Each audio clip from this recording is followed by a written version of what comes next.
Kun saavut Helsingin lentoasemalle junalla, niin tuut tämän näköisistä liukuportaista ylös. Ja tässä edessä näkyy tommonen piha. Ja tuonne vasemmalle mennään tänne terminaalirakennukseen.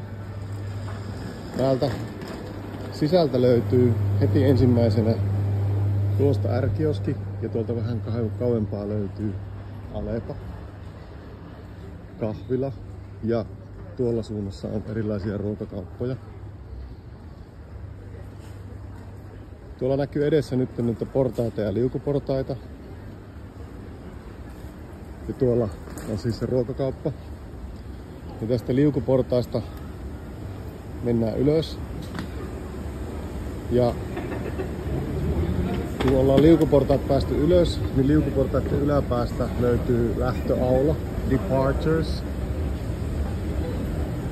Lähtöaulassa on näitä matkalaukun jättöpisteitä, mutta me emme tule niitä tarvitsemaan, vaan jatkamme tästä suoraan liukuportaista kohti suoraan tuonne perälle, missä lukee All Gates, ja sen alla lukee Security Control.